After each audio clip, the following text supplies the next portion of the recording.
For many years, Bigfoot footage has been dismissed as hoaxes, the product of grainy cameras and desperate hoaxers. But some videos are so compelling that they defy explanation, capturing something that shouldn't exist, moving through our forests with undeniable clarity. In today's video, we examine the most unbelievable Bigfoot sightings ever caught on camera. Footage so shocking that it will make you question everything you thought you knew about what's hiding in the wilderness.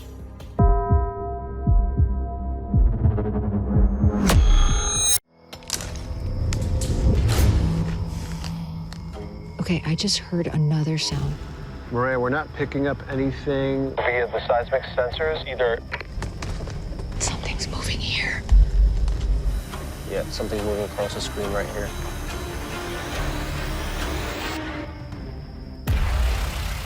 It was March 11, 2024, deep in the wet silence of Washington's Olympic National Forest, where fog settles low and radio signals vanish within minutes of the road. That morning, a motion sensor blinked to life. Hours later, a new video appeared online. What it showed would soon divide everyone who watched it. The clip lasted 18 seconds. At first, it showed only static night vision grain, the faint hiss of wind, and a campfire's reflected glow across a plastic tarp. Then, from beyond the creek, a broad, upright shape crossed the frame. Its movements were slow and deliberate, partially obscured by drifting fog, before it turned and disappeared behind a ridge. A heartbeat later, the recording cut to black. Initial reactions were muted, but re-uploads began spreading across Reddit and YouTube within hours. A pattern soon formed in how people labeled the reposts, each one hinting at survival and encounter, rather than simple observation. By the next evening, thousands had watched the clip, yet Ellison himself could not be reached. The silence where his voice should have been grew louder with each unanswered call. Mark Ellison, 50, was a former fire tower ranger who spent 2 decades across the Olympic Peninsula. Known for his precision, he logged every route and weather shift, except, perhaps, the one that mattered most. He lived alone near Forks, where the forest pressed close to his property. After leaving his post, he ran a small channel focused on camping safety and wildlife behavior, field notes more than entertainment. He ignored the folklore around him, documenting only what could be measured. The device he used on his final trip was a compact infrared trail camera that automatically sent every recording to off-site storage. Early March 2024 brought steady rain to the upper Sol Duc drainage. Rain carried the smell of iron from wet bark. Mark Ellison had planned a 3-day trip to test a hybrid solar battery trail camera under dense canopy. He drove from his home in Forks and parked off Highway 101 near Fairholme before hiking in on foot. His plan was simple: set 2 cameras at separate clearings, then return once the data uploaded. Each note he recorded felt routine, until it didn't. GPS tracker and voice recordings showed a routine trip. He checked in at precise intervals, 3:12 p.m., noting barometric pressure, 5:40 p.m., mentioning drizzle. He reached camp before sunset, near a tributary of the Sol Duc River. On day 2, he moved between camera sites, covering nearly 5 miles before returning to camp by late afternoon. His last coordinates placed him a quarter mile from his tent. At 7:52 that evening, Ellison sent a voice note about rising wind and plans to leave early. The message uploaded, then the connection dropped. No further transmissions came after 8 p.m. At 8:41 p.m., his trail camera detected motion. It recorded 18 seconds of night vision footage before uploading to the cloud, the same clip showing a tall shape near the riverbank. Despite the valley's notoriously weak service, short bursts of connection often occurred along ridgelines, which could explain how the file transmitted successfully. Yet the file was perfect, too perfect. The successful upload confirmed equipment was functioning, yet nothing followed. The cameras stayed silent through the night. If the camera was alive, something else in the valley was too. When Ellison failed to return, his sister reported him overdue on March 14th. She had assumed he'd extended the trip because of persistent rain and poor road conditions, but after several unanswered messages, she contacted authorities. Search teams later found his vehicle locked at the trailhead. Teams advanced along the drainage using standard search grids. Near his camp, they found the tent intact, sleeping bag rolled, and cooking gear neatly stacked. His backpack rested under the tarp with 1 day's rations left. The radio was powered off, its batteries removed. Only his phone was missing. The charger remained coiled beside a full battery pack, suggesting he'd taken it with him before vanishing into the forest. A recovered set of boot impressions led away from camp for roughly 40 yards before blending into a patch of wet moss where tracking became unreliable. The path ran parallel to the stream in the same direction as the camera's recorded footage. Was he following something or being led? Searchers found no signs of struggle, no animal traces, and no evidence of sudden runoff or slope collapse. Technicians found Ellison's GPS trail ended abruptly at 8:02 p.m., less than 40 minutes before his camera recorded motion. Investigators blamed either drained batteries or a signal drop in rough terrain. His smartwatch kept transmitting 40 minutes longer, logging movement after the tracker went dark. 2 devices, 2 endpoints, no clear link. The footage drew attention only after his family shared his details online, connecting his name to the viral clip. Search teams expanded their radius but found nothing new. Rain erased traces.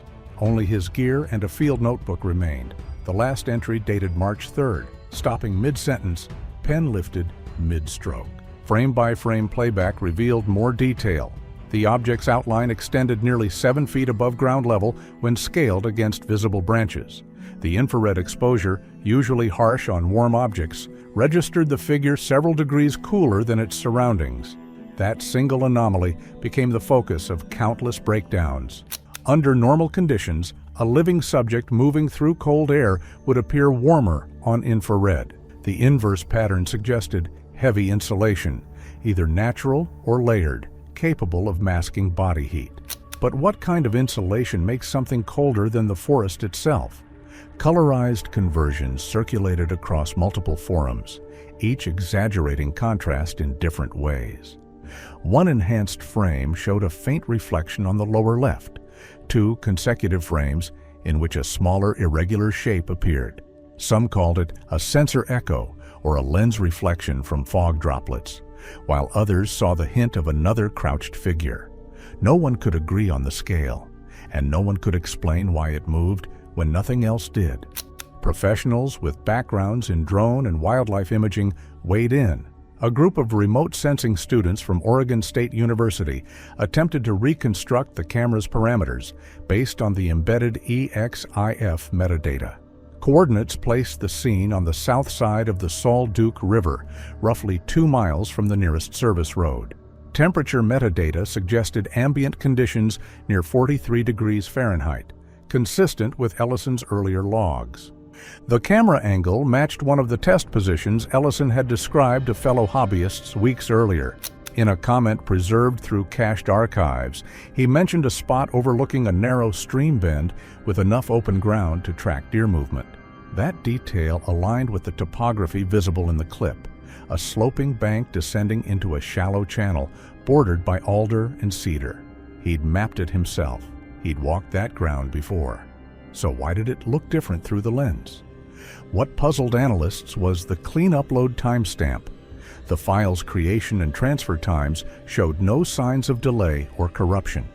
If the device had malfunctioned or been damaged, the upload would have stalled or produced a partial file. Instead, the connection remained steady for the full duration, meaning the camera completed its data queue without interruption. Perfect transmission from a valley known for dead zones. Technicians studying the pixel patterns noticed a faint flicker in the upper right quadrant between frames 241 and 245, less than a quarter of a second in real time. When brightness levels were equalized, a diffused light signature appeared, consistent with a brief reflection from a wet surface or metallic object. It moved counter to the camera's natural light gradient, suggesting an independent source of reflection rather than random interference. Something had caught light where no light should have been. Theories diverged. One camp claimed it was a visual echo from the moving figure. Another insisted it was the partial outline of a second body entering the periphery. A third argued for atmospheric distortion common in humid forest air when illuminated by infrared. No theory could fully explain why the reflected area appeared cooler than both background and subject, reversing expected thermal hierarchy. Independent field photographers recreated similar setups using identical hardware. Most achieved plausible silhouettes using heavy clothing or insulated suits, yet none could replicate the precise temperature inversion shown in the file. The simulated subjects always registered warmer than the forest floor, even when soaked or coated with mud. To match the readings, an object would need either a heat-reflective surface or extremely low core temperature inconsistent with a living human, or it would need to have been there so long it had become part of the cold itself. Satellite imagery confirmed that the area around the recorded coordinates contained deep canopy and water channels known for producing cold air pockets. In such zones, temperature gradients could shift abruptly over short distances. Analysts tried mapping air density changes to explain the flickering outlines, yet the footage's stability argued against wind interference. Every tree in the frame held still. Only the moving figure showed motion distortion, as if everything else knew to stay frozen. As online interest grew, various users claimed to possess clearer copies. Most were filtered versions of the same source, compressed and re-uploaded under misleading titles. The original remained on a cloud server associated with Ellison's account until it was mirrored by multiple websites. A retired wildlife biologist from the Pacific Northwest Research Station reviewed the clip at normal speed and noted proportion ratios unusual for any known animal. The limb length appeared human, but the forward pitch of the torso and restricted arm swing suggested limited shoulder rotation, a trait found in large quadrupeds when forced upright. Combined with the even pacing and apparent mass, the profile did not match typical human gait. It walked like something learning how. Forums filled with motion tracking overlays. Volunteers marked joint points and stride intervals. The results varied, but shared one oddity. The stride distance measured consistently longer than that of an average adult male. The figure's head never turned toward the camera, despite the obvious illumination shift when it crossed the clearing. It moved as if aware of the light source, but indifferent to it, or as if it had done this before. A few users highlighted the final 3 frames where the shape began to descend behind a slope. The camera registered a brief drop in ambient contrast, followed by a pulse of interference resembling static. Some mistook it for a system error, but file diagnostics confirmed intentional cutoff. The device terminated recording precisely at the standard 18-second mark, meaning the motion trigger had completed its cycle rather than failed. It ended exactly when it was supposed to. Nothing malfunctioned, nothing broke. It simply stopped watching. When investigators later cross-checked the metadata with official survey maps, the coordinates aligned with a ridge overlooking a narrow tributary of the Sol Duc River. The distance to the nearest access point measured just over 2 miles, accessible only by foot and far from campsites.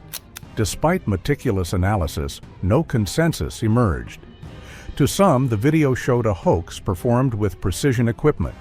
To others, it was a rare example of an unknown presence moving through one of the most isolated valleys in the region. The only certainty came from the data itself. The camera functioned exactly as designed, recorded at stable temperature and time, and transmitted the file without error. But certainty isn't the same as truth. By the second week after the leak, breakdown threads dominated discussion boards. Digital forensics groups produced papers describing possible causes, ranging from double exposure to sensor misread. Yet each hypothesis left one constant unexplained: the secondary reflection that appeared in those 2 brief frames. It was there, unmistakable, yet no one could say what it was or why it moved opposite the main subject. Some things defy focus no matter how many times you replay them. When search teams reached the coordinates tied to the footage, the clearing matched every contour visible in the clip: the slope, the stream bend, even the distinctive split trunk on the left side of the frame, all present. But the primary trail camera that had recorded the event was gone. Only its nylon mounting strap and a length of solar wire remained, both ends frayed but not cut. The ground beneath the tree showed no signs of struggle, only a compressed patch of soil where the camera housing should have rested. Something had taken it gently. 200 yards from the site, Ellison's backup camera remained active. It captured no visuals, only 8 seconds of heavy impacts, a low hum, then static at 8:42 p.m., 1 minute after the main clip. Analysts noted an electromagnetic-type spike, as if something nearby generated interference. His vehicle sat untouched at the Fairholme trailhead, keys gone but supplies intact. Hours after the footage spread, forensic users discovered a second save at 9:03 p.m., over 20 minutes after all devices went dark. Service in the valley was poor, yet deliberate access was clear. The file had been reopened. The question was, by whom? This discrepancy became the first tangible contradiction in the case. If Ellison had left camp before 8 p.m. and the footage auto-uploaded at 8:41, who interacted with the file at 9:03? Investigators tested the hypothesis of an automated server sync, but logs from the manufacturer's database showed no queued retries or firmware updates at that time. Whatever process modified the file had occurred locally, not through routine background operations. Further inspection revealed that the 9:03 record shared the same checksum as the original, ruling out content alteration. The change involved metadata only, consistent with a resave command triggered when a user previews or reopens the file, as if someone had been reviewing what they just recorded. That small gap, 22 minutes between upload and modification, became the focal point for both official investigators and online sleuths. Some analysts noted that minor server clock drift or timestamp desynchronization could technically account for the discrepancy, though the lack of corresponding network activity kept the anomaly under scrutiny. Searchers on the ground had found no footprints beyond the creek, no equipment suggesting Ellison retrieved the camera himself, and no evidence of wildlife interference capable of pressing buttons or powering devices. Yet the file's behavior implied human interaction, or something that understood how humans interact. Forums began speculating that someone else had been in the area, possibly another hiker or a passerby who found the camera and triggered a manual upload while checking its contents. But weather records showed heavy rain moving through the region that night, reducing visibility and making travel off established routes unlikely. Rangers also confirmed no other camping permits had been issued within a 5-mile radius during that period. No one else should have been there. So who touched the camera at 9:03? 3 nights after the original clip spread, a second version surfaced on a small video mirror under an unverified account. The username matched none of Ellison's, yet the description claimed it was a restored copy from the trail camera's SD card. Uploaded just after midnight on March 14th, between official searches and the final volunteer sweep, it seemed deliberately timed. The checksum differed slightly, indicating a new encode. This version ran 5 seconds longer. Amid static and interference, a faint shape appeared, elongated, bent, dragging something downslope. The feed ended in a smear of noise and blackout. 5 seconds that changed everything. Video forensic groups analyzed the new clip and found no edits. Only breaks typical of an interrupted upload resumed under weak signal. The file acted as if a frozen transfer had later continued from cached data, suggesting the added segment always existed but failed to send the first time. The camera had seen more than anyone realized. Its block-based system could store incomplete frames for later upload, yet no one could explain how those missing packets resurfaced 3 days later, or who held the physical card needed to retrieve them. By then, search teams had confirmed one fact: the primary camera was gone. Compression analysis deepened the puzzle.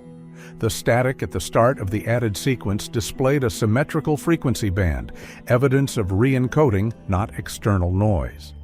Experts described it as a signature left when damaged frames are rebuilt by automated correction software. The recovered images were cleaner than they should have been, almost too intact for a device that had supposedly gone offline. Someone had worked to restore them. But why? Viewers who enhanced the footage noticed a series of faint flickers along the right edge, forming a repeating pattern consistent with a swinging light source. When motion tracked, the rhythm aligned closely with a bipedal gait, alternating at just under 2 strides per second. The dragging form appeared attached or pulled, its heat signature fading unevenly as the larger shape moved downslope. Something was being carried or taken.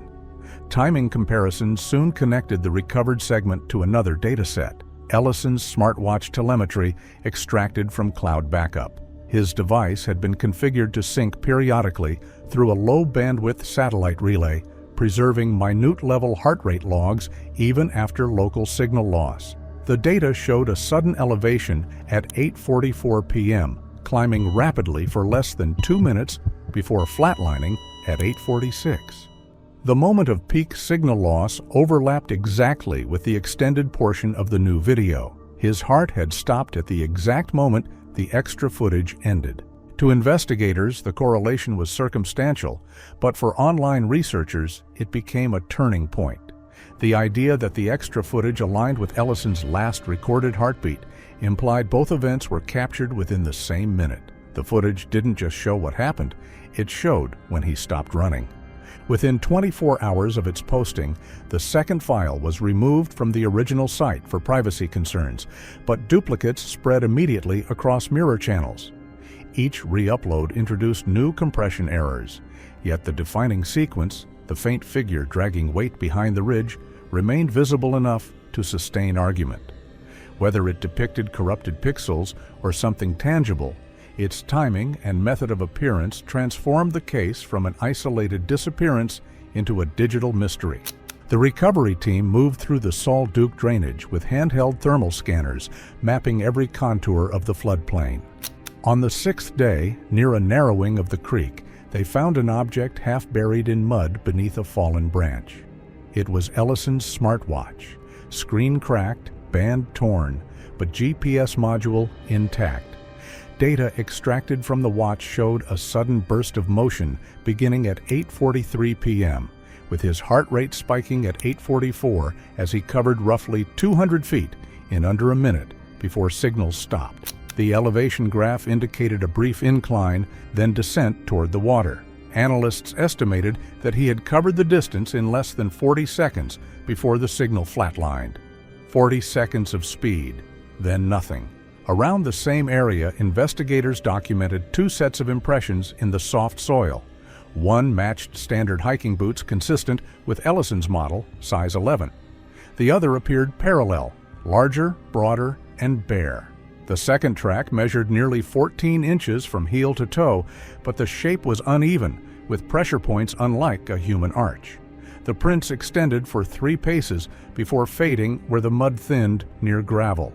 Wildlife biologists from the Department of Fish and Wildlife later examined plaster casts and noted that a bear could produce similar depth under rearing posture.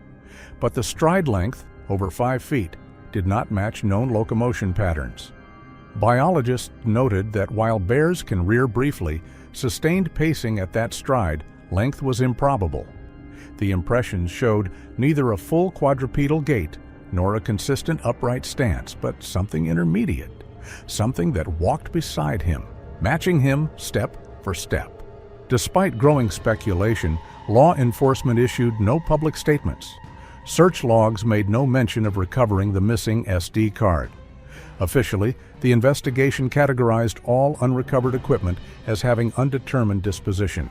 By mid-March, the internet divided into factions.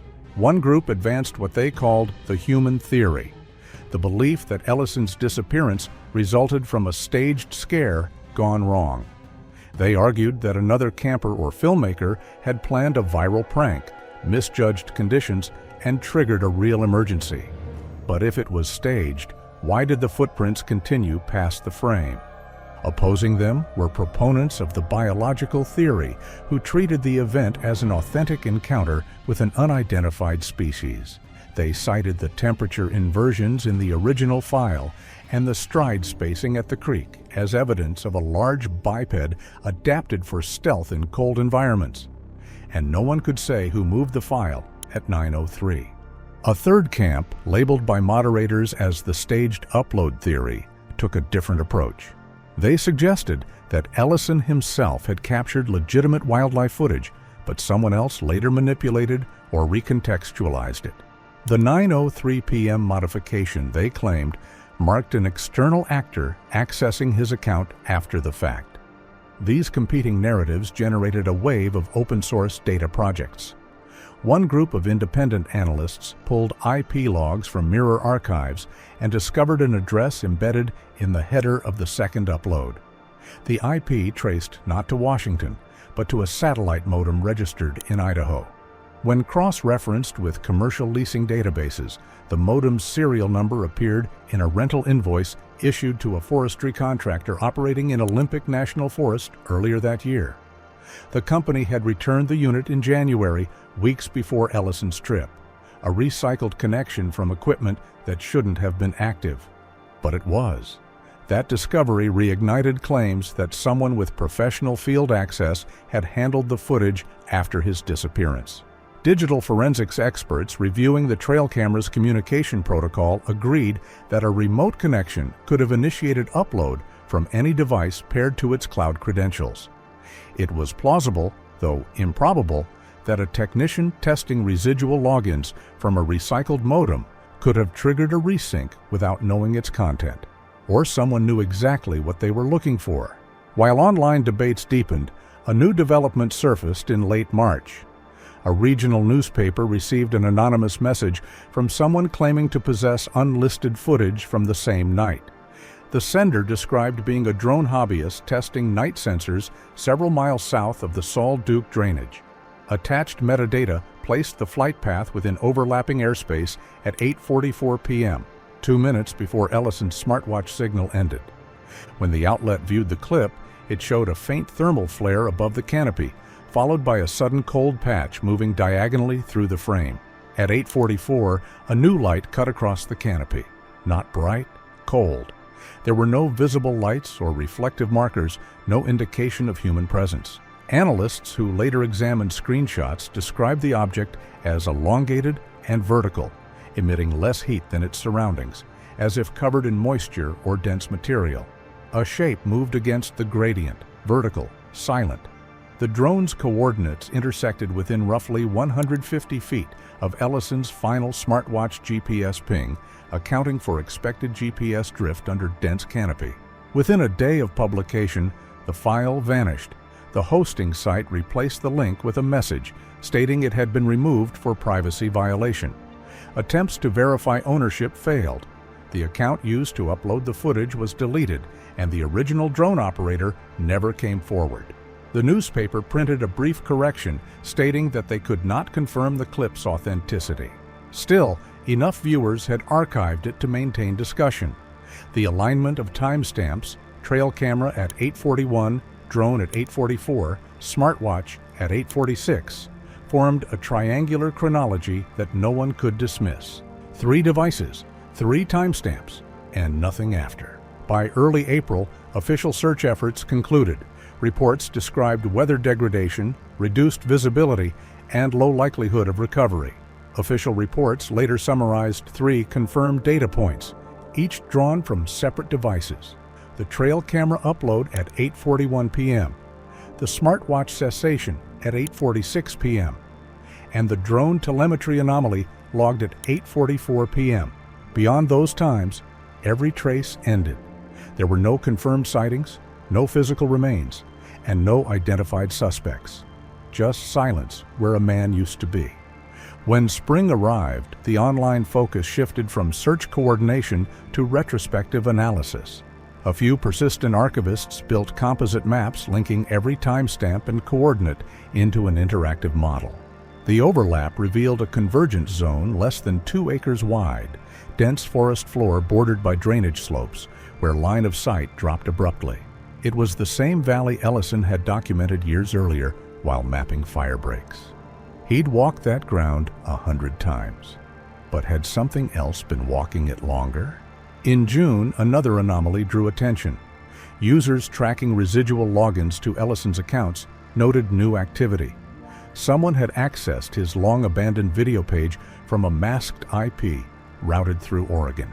The login session lasted less than 10 minutes, but resulted in deletion of all previous uploads except one titled Night Vision Test Number 2. Its upload timestamp predated the disappearance by exactly 2 minutes. Why leave only that one? The surviving clip, less than 10 seconds long, depicted a simple setup, Ellison adjusting the trail camera while testing focus. In the final frame, his reflection appeared faintly on the lens housing. Behind him, deeper in the trees, a dim outline curved across the periphery, slightly delayed in movement as though the reflection and the object behind it were out of sync. The detail went unnoticed for months until frame-stabilized copies circulated through forums. When slowed, the offset became clearer. Ellison's arm lowered first, but the faint silhouette of the same motion lingered a half-beat longer before fading, as if something had been learning how to mirror him and hadn't quite perfected the timing. Investigators declined to comment on the reactivation of his account. The provider confirmed only that the deletion and upload records were genuine and originated from correct credentials. Forensic analysts couldn't determine whether the login came from recovered hardware or a reused credential on another machine, leaving the source of access unresolved. Someone still had his passwords. Someone was still watching his work. By July, the case was formally suspended. The forest had taken everything back. Only the footage remained, clear, silent, watching. The 3 remaining points, the camera, drone, and watch, formed the last measurable chain in a story without closure. Local news moved on, and Moss reclaimed the search site. Online, only fragments survived, mirrored clips, conflicting diagrams, fading threads of speculation. The last trace of Mark Ellison came from a device built to record what passed before it, not what lingered behind. Everything after that was interpretation, pixels, reflections, and data gaps where a person should have been. Maybe something else had been watching him.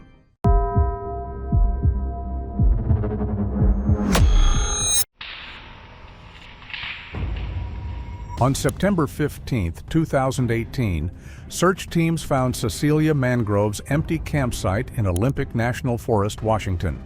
She was a scientist who had left 3 days earlier, but her broken phone and camera gear hinted she'd encountered something unusual in the wilderness, sparking the most mysterious disappearance in the Pacific Northwest.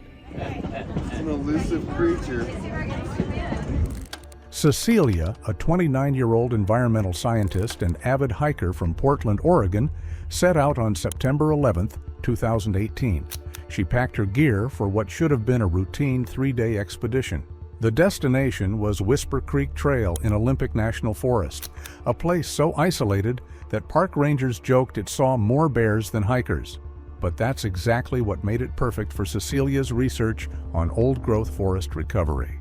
What she didn't realize was just how far from civilization she was traveling, or that this remote stretch of forest, rarely visited by humans, might be hiding something extraordinary, something out of legend, something the locals whispered about but few had ever seen, and something they called Bigfoot. What her family didn't know was that Cecilia had spent that day methodically documenting the forest.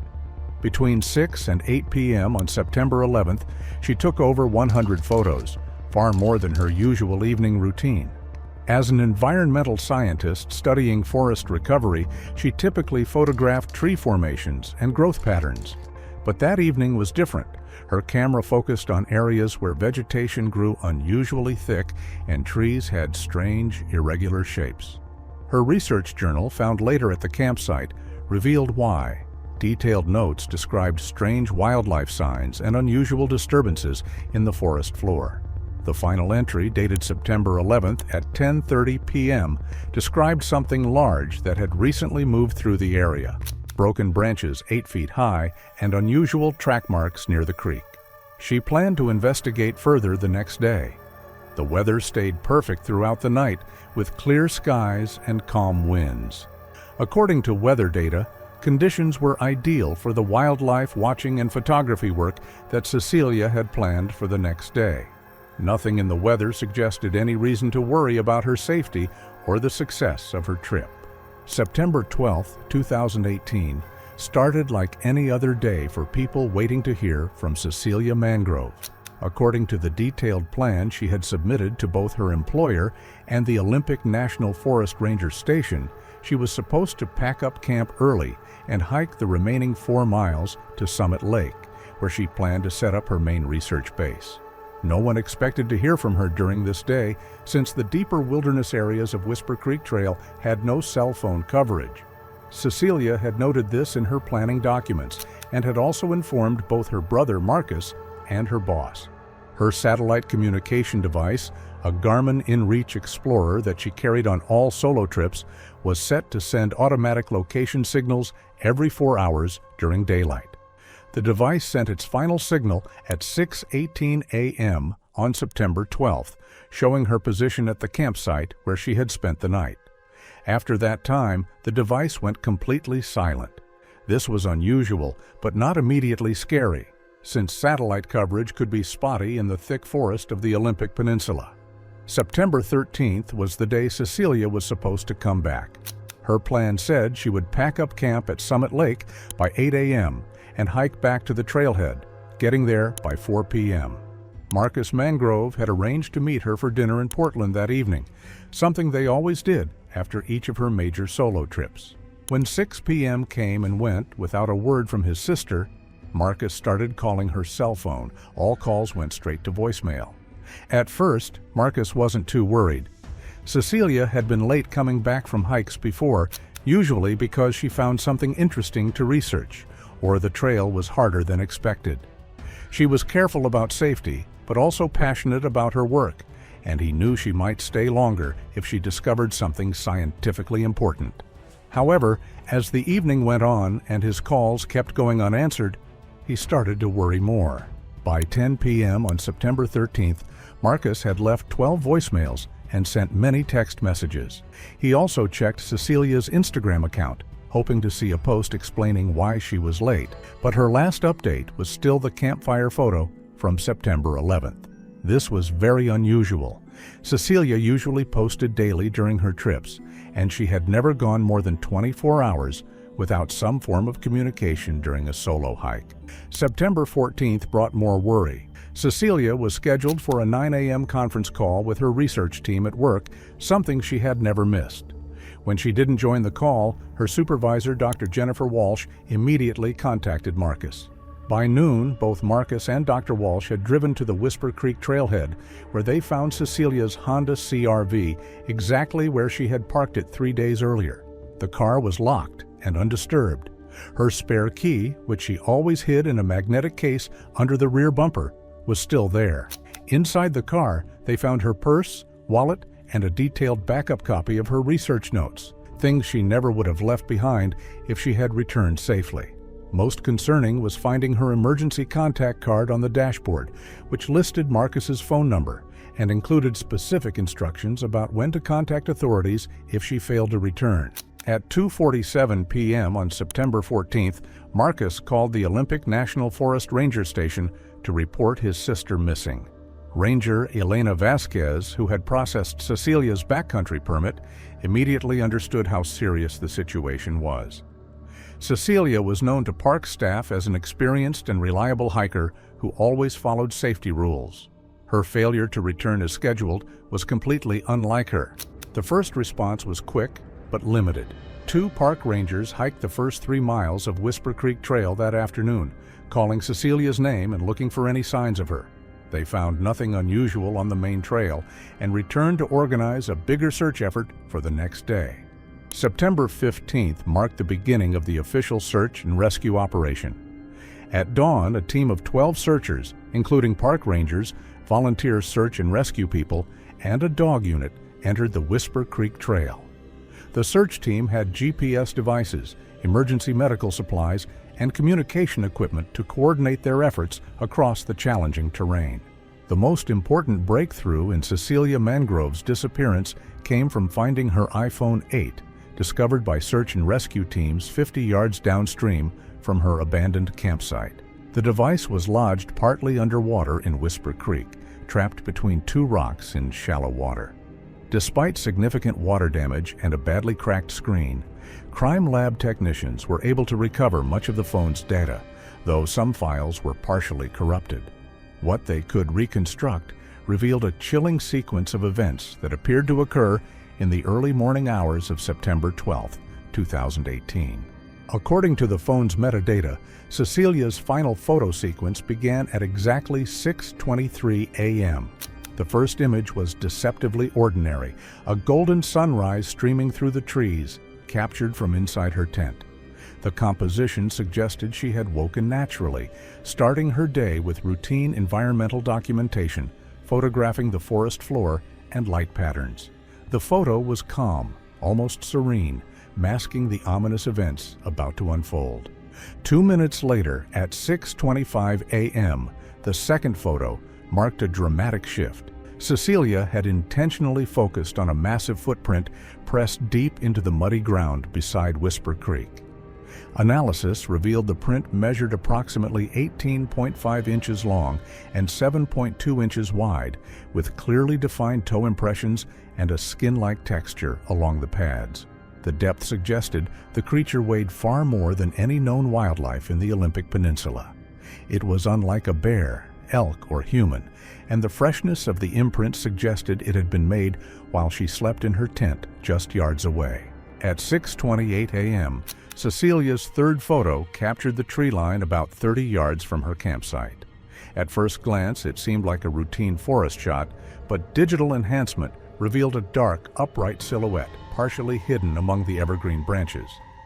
The figure appeared unusually tall, roughly 8 feet, and moved in a way that didn't match any known animal in the region. Judging by the angle and framing, Cecilia seemed to have paused briefly, adjusting her camera to capture the figure without drawing attention. Leaves rustled beneath it, branches snapped softly, and a shadow swept across the clearing. Even through her scientific lens, the scene was extraordinary, unsettling, and completely unexpected. The fourth photo, taken at 6:31 a.m., showed Cecilia's face, wide-eyed and tense, her mouth slightly open as if holding her breath. Reflections in her eyes hinted at movement in the tree line, though the background remained blurry. The image captured both her terror and the realization that she was witnessing something extraordinary, something unlike any known wildlife. At 6:34 a.m., Cecilia's phone recorded a 47-second audio clip that sent chills through forensic analysts. Her whispering voice, punctuated by shallow, rapid breaths, indicated panic but also intentional documentation. Overlapping her voice were the sounds of footsteps on leaves, snapping twigs, and a low, guttural noise. The tonal quality of the sound was unlike any known mammal or bird call in the region. Midway through the clip, Cecilia's voice surged, narrating rapidly and carefully, noting movement, proximity, and behaviors of whatever she had encountered. Then, abruptly, a loud crack, a tree branch breaking under massive weight, ended the recording, followed by static. The phone likely dropped or was damaged in the scramble that followed. Between 6:25 and 6:36 a.m., her camera, audio and drafts, revealed an escalating encounter. She typed 2 urgent messages she never sent. One to her brother, Marcus, instructing him to check the photos if anything happened, and one to her supervisor, explaining she had discovered something extraordinary that could revolutionize her ecological reports. The unsent messages implied that Cecilia's observation window had been brief, minutes, possibly seconds, before her situation became dire. During the early part of this period, her recordings and notes captured a mix of careful scientific observation and growing alarm. Every detail, the massive footprint, the distant silhouette in the tree line, and the unusual guttural sounds, was documented meticulously, highlighting her instinct to record what she was witnessing even as the encounter intensified. The GPS data from her phone painted a frantic picture. After the 6:31 a.m. photo, the device tracked rapid movement away from the campsite, approximately 200 yards in under 3 minutes. Her path was erratic, sudden stops, abrupt changes in direction, and repeated backtracking, suggesting she was moving to both observe and evade. Disturbed brush and broken branches along the route supported the theory that a large creature had been moving near her, if not following her. Enhancing the audio from the camera, experts noted a sequence of steps heavier than a human's, but lighter than a large bear, interspersed with the guttural noises. The sound suggested deliberate observation. The creature was close enough to leave detailed prints, but not immediately visible to her. Cecilia's whispers reveal her scientific instincts kicking in. She notes movement, branch position, and sound direction, documenting the phenomenon while experiencing primal fear.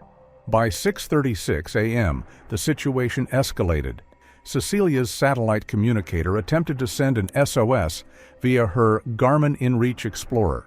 Only a fragmented message with GPS coordinates was transmitted before the device failed, likely due to damage or environmental interference. This last transmission, combined with the GPS, camera, and audio data, indicated that Cecilia encountered a massive, intelligent, and mobile presence in the forest, one she had been observing intentionally but could not fully escape or communicate about. The investigation into Cecilia Mangrove's disappearance suggests she may not have been entirely alone in the Whisper Creek area during her final expedition.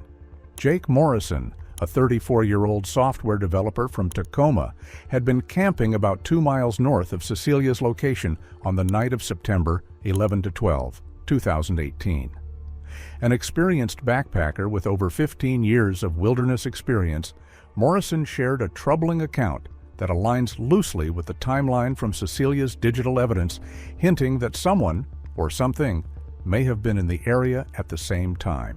Morrison told investigators he woke at 6:30 a.m. on September 12th to a chilling 10-second howl from Whisper Creek, unlike anything he'd heard in his years outdoors. When he returned from checking the area, his campsite was unnervingly tidy, yet altered. Water bottles neatly by the fire ring, boots moved and aligned. Nothing was stolen or damaged, leaving him convinced it was deliberate, too organized to be wildlife mischief. Park Ranger Elena Vasquez, who had worked in Olympic National Forest for 15 years, provided crucial context about the unusual evidence found at Cecilia's campsite. In her decade and a half of investigating wildlife encounters and missing person cases, she said the prints were unlike anything she had documented before. They were larger than bear tracks, wrong shape for humans, and the stride length was unusually long, suggesting something that walked upright. Vasquez's testimony revealed a pattern of unusual incidents in the Whisper Creek area that had been quietly logged but not widely publicized. Over the previous 5 years, 3 separate hikers had reported disturbing encounters in the same region where Cecilia disappeared. Park officials had categorized these as unexplained incidents, but chose not to release them broadly, concerned it might discourage visitors or fuel speculation about the forest. The first incident occurred in September 2014, when a married couple hiked a remote stretch of the Whisper Creek Trail and reported feeling as though they were being followed. For over 2 miles, they heard snapping branches and low, indistinct noises that seemed to come from all around. Shadows shifted at the edges of their vision, disappearing whenever they tried to focus directly on them. By the time they reached the trailhead, they were shaken, convinced that something unusually large had been moving through the forest near them. The second incident occurred in October 2016, when a solo hiker reported several blurry photographs showing a large, upright figure moving among the dense evergreens. The images were grainy, but the shape appeared unusually tall, with movements that seemed deliberate and disturbingly human-like. The hiker also recalled hearing heavy footfalls nearby, and low, resonant sounds that seemed to come from different directions within the forest, though it was impossible to pinpoint their source. The third encounter occurred just 8 months before Cecilia's disappearance. A group of college students camping in the area awoke to find their site disturbed, in a way reminiscent of Jake Morrison's later report. Tents were partially torn, supplies had been moved, and unusually large footprints, estimated at around 6 feet in length, were pressed into the soft ground surrounding the camp. Initially, they assumed a bear had wandered through, but the size and spacing of the prints suggested deliberate movement. Some of the students reported catching brief glimpses of a dark, hulking figure at the edge of the tree line, disappearing whenever they looked directly. Perhaps the most significant testimony came from Thomas Clearwater, a 73-year-old Quinault elder, explained to investigators that his people had always considered the Whisper Creek area both sacred and dangerous. According to tribal stories, the forest doesn't take kindly to those who try to take more than they should. Tribal records passed down through generations documented 7 unexplained disappearances in that area over the past century, with most happening in early fall when the forest is said to be most protective. In the weeks following Cecilia Mangrove's disappearance, investigators developed 4 main theories to explain what happened during her final hours in the Olympic wilderness. Each theory was carefully examined against the available evidence, but none of the conventional explanations could adequately account for all the disturbing details recovered from the scene. Investigators looked at several possible explanations for what happened to Cecilia. At first, a wildlife attack seemed most likely. The Olympic Peninsula has black bears and mountain lions that can attack people. Claw marks on her tent and the disturbed campsite suggested a large predator had been there. But this idea fell apart when they looked closer. There was no blood at the scene, despite signs of violence. Even stranger, Cecilia's belongings were carefully arranged, her boots placed neatly together, her camera equipment secured in waterproof bags, and her phone positioned in the creek rather than scattered around. Large predators don't organize things this way. Some thought a human predator might have followed Cecilia's social media posts and tracked her down. This would explain why her belongings were deliberately arranged instead of randomly destroyed. But the massive 18-inch footprints around the campsite were way too big for any human. Audio specialists said the recorded sounds didn't match anything humans or known wildlife could make. Plus, the remote location and difficult terrain made it unlikely a stalker could reach the area without leaving their own evidence trail. Another possibility was that Cecilia had an accident. Maybe she fell into Whisper Creek, got hypothermia, or injured, and became confused before dying from exposure. Finding her phone in the water seemed to support this idea at first.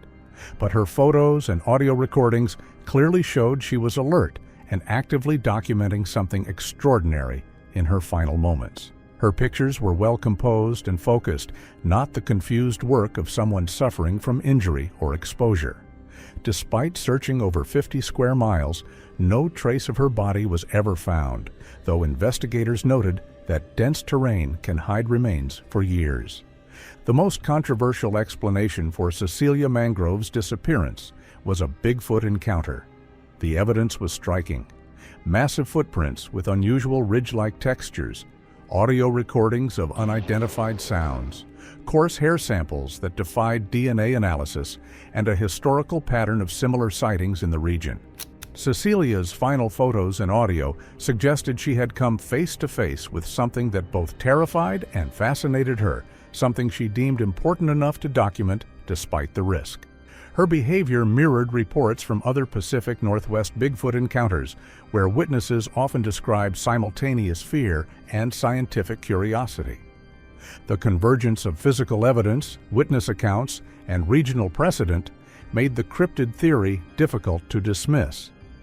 Skeptics argued that extraordinary claims require extraordinary proof, but supporters pointed to Cecilia's meticulous documentation as exactly that proof that could have reshaped understanding of the phenomenon had she survived to share it. Analysis of Cecilia's phone, GPS, photos, and audio revealed a clear sequence of events. First, the massive footprint, then a distant silhouette in the tree line, followed by direct auditory interaction, and finally her frantic movements as captured by GPS. Each stage escalated both tension and danger for Cecilia and for investigators reconstructing the encounter.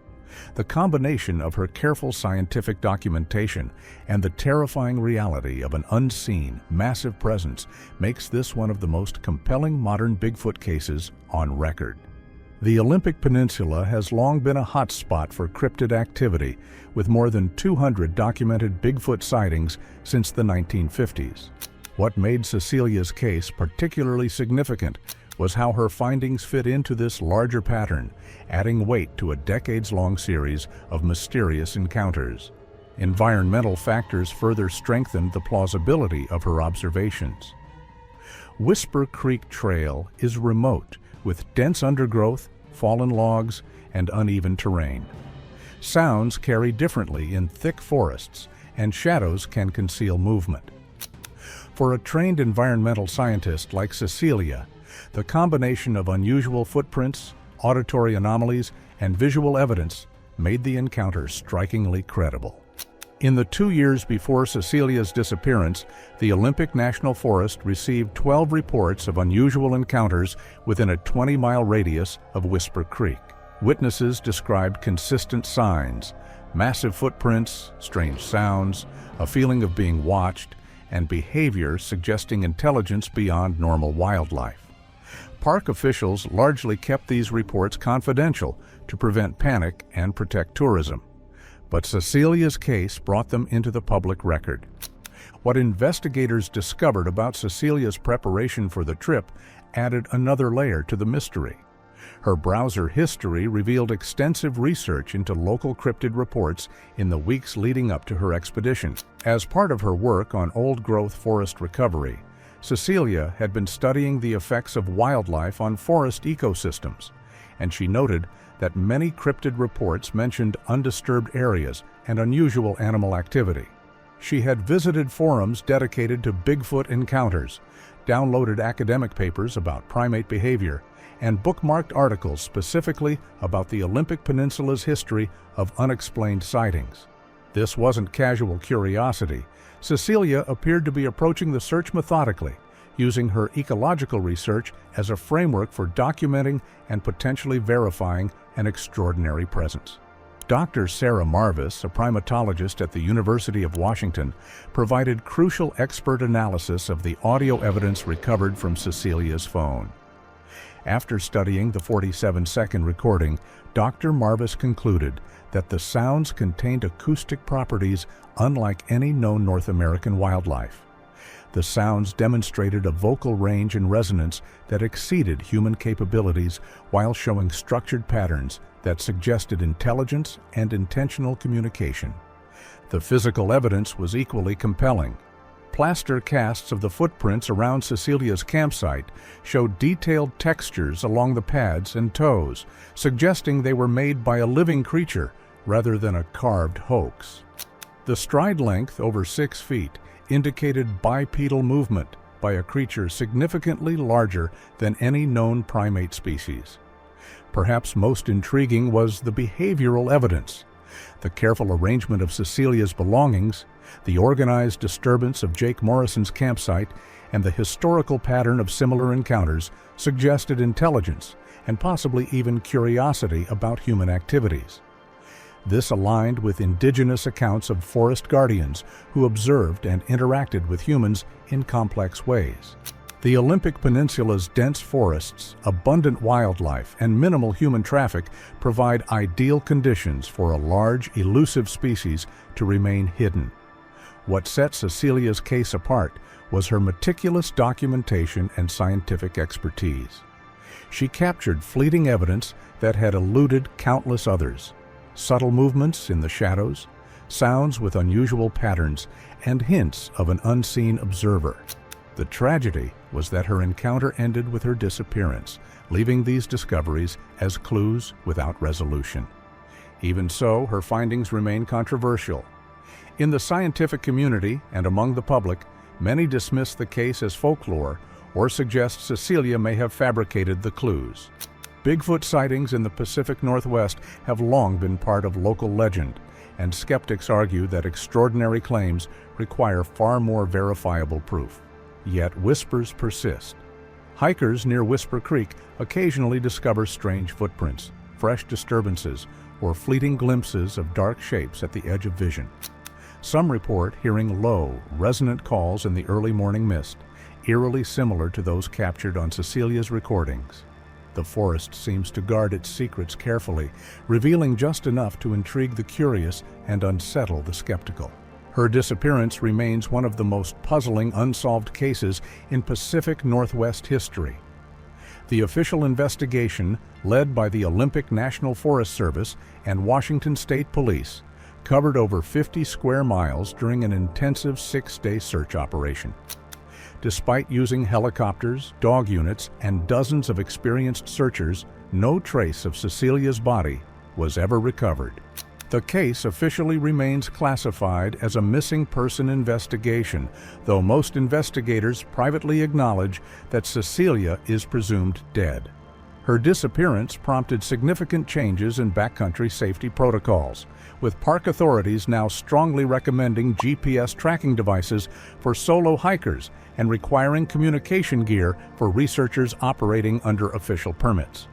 Marcus has never stopped searching for his sister.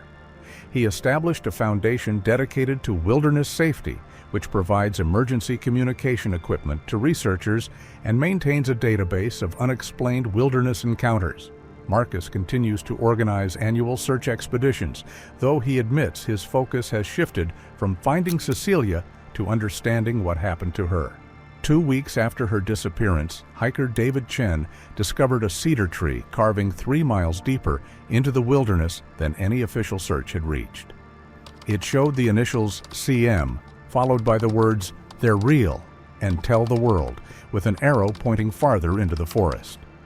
Handwriting analysis strongly suggested Cecilia carved it, prompting an additional search in the surrounding area. No further evidence was ever recovered. This discovery raised more questions than it answered. Had Cecilia followed something into the forest? Was she trying to gather more evidence? Or had she been taken somewhere beyond the reach of conventional search efforts? The ultimate question remains. Did Cecilia Mangrove make the greatest scientific discovery of the 21st century, only to pay the ultimate price for her curiosity? Her case continues to inspire researchers, cryptozoologists, and adventurers who believe that somewhere in the vast Olympic wilderness, the truth about her final days is still waiting to be discovered.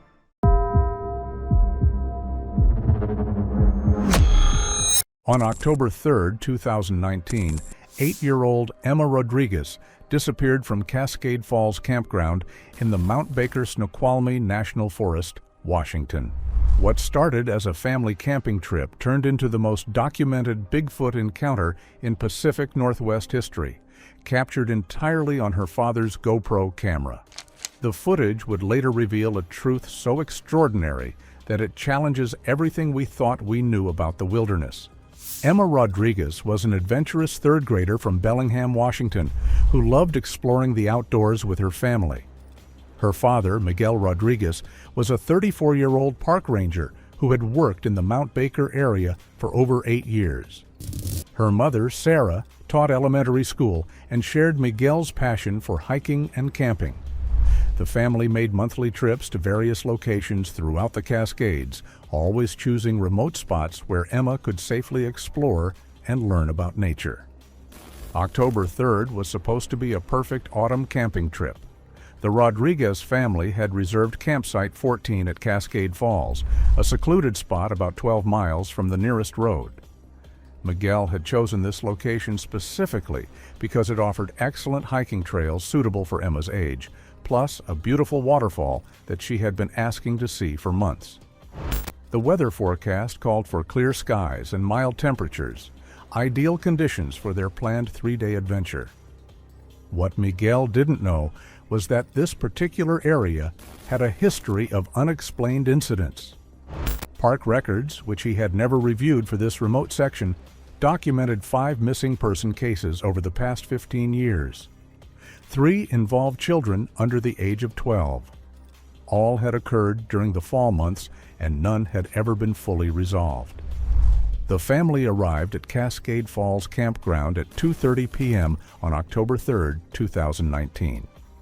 Miguel's routine was always the same: set up camp first, then explore. He had mounted his GoPro Hero 7 on a chest harness that morning, planning to document their entire trip for Emma's school project about Pacific Northwest ecosystems.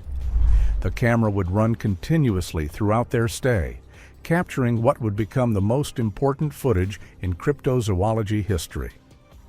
Emma was immediately fascinated by the campground's natural features. The site sat in a clearing surrounded by towering Douglas firs and western hemlocks, with Cascade Creek running just 50 yards away. The sound of the waterfall, about a quarter-mile upstream, created a constant background noise that Emma found magical. She spent the first hour collecting interesting rocks and leaves, while Miguel and Sarah set up their tent and organized their supplies. At 4:15 p.m., the GoPro captured Emma discovering something unusual near the creek. She called out to her parents, pointing excitedly at what appeared to be a large footprint pressed into the muddy bank. Miguel, with his ranger training, immediately recognized that it was unlike any animal track he had seen in his 8 years of forest service. The print measured roughly 14 inches long and 6 inches wide, with clearly defined toe impressions that suggested a bipedal creature. "Dad, what kind of animal makes tracks like this?" Emma asked, her voice clearly audible on the recording. Miguel's response revealed his confusion. "I'm not sure, sweetheart. It's bigger than a bear track, but the shape is all wrong. Maybe it's just an old print that got distorted by the rain." But Emma wasn't satisfied with that explanation. Her natural curiosity, encouraged by years of family hiking trips, made her want to investigate further. The GoPro footage shows her following the creek bank, looking for more prints while her parents finished setting up camp. What she found would change everything. At 4:32 p.m., Emma discovered a series of prints leading away from the creek and into the dense forest. The tracks were fresh, pressed into soft earth that had been moistened by morning dew, but not yet dried by the afternoon sun.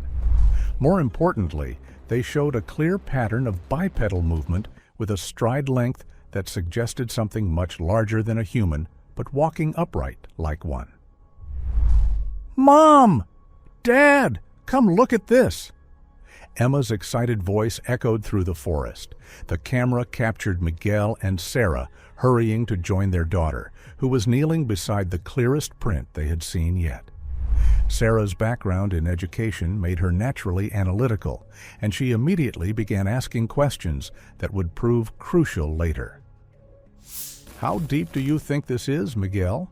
she asked, running her finger along the edge of the impression. "And look at these toe marks. They're so detailed. This had to be made recently, maybe even today." Miguel's ranger instincts kicked in. He began documenting the prints with his phone camera while the GPORE continued recording from his chest. The footage shows him measuring the prints with a small ruler from Emma's school supplies, noting the depth, width, and spacing between tracks. His professional training was evident as he carefully avoided disturbing the evidence while gathering as much information as possible. What happened next would haunt the Rodriguez family forever. At 4:47 p.m., while Miguel and Sarah were focused on documenting the footprints, Emma wandered about 30 yards deeper into the forest, following what appeared to be a faint trail. The GoPro, still mounted on Miguel's chest, captured her small figure moving between the trees, her bright red jacket making her easy to spot against the dark forest backdrop. "Emma, don't go too far," Sarah called out, but her daughter was already partially hidden by the thick undergrowth. The camera shows Emma stopping beside a massive fallen log, examining something on the ground that had caught her attention. She appeared to be talking to herself, a habit she had when making discoveries during their family hikes. At exactly 4:52 p.m., the GoPro recorded a sound that would later be analyzed by an endless amount of audio experts around the world. A low, resonant call echoed through the forest, not quite human, but far more complex than any known animal vocalization. The sound lasted approximately 8 seconds and seemed to come from multiple directions at once, suggesting either multiple sources or sophisticated acoustic manipulation. Emma's reaction was immediate and telling. Instead of showing fear, she displayed the curiosity that her parents had always encouraged. The footage shows her turning toward the sound, taking several steps in its direction. "Hello," she called out, her young voice carrying clearly through the forest. Is someone there? Miguel and Sarah heard both the strange call and Emma's response. The camera captured their immediate alarm as they realized their daughter was no longer visible from their position. "Emma!" Miguel shouted, his voice tight with sudden concern. "Come back here right now." But Emma didn't respond. The GoPro footage shows Miguel and Sarah crashing through the undergrowth, calling their daughter's name repeatedly. They reached the fallen log where Emma had been standing just moments before, but she was nowhere to be seen. Her small footprints were clearly visible in the soft earth, leading toward a dense thicket of salmonberry bushes and young firs. What the camera captured next defied explanation. As Miguel pushed through the thicket, following Emma's trail, a massive dark shape moved between the trees about 50 yards ahead. The figure was upright, easily 8 feet tall, and moved with a fluid grace that seemed impossible for something so large. Most remarkably, it appeared to be carrying something, a small bundle that could have been a child. "Sarah, do you see that?" Miguel's voice was barely a whisper, but the camera's sensitive microphone picked up every word.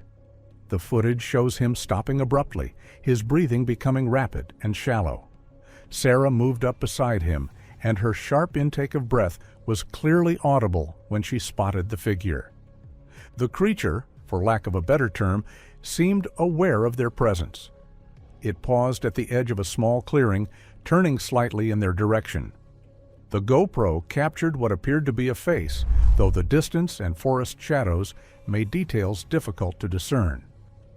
What was clear was the intelligence in its posture, the deliberate way it assessed the situation before continuing deeper into the forest.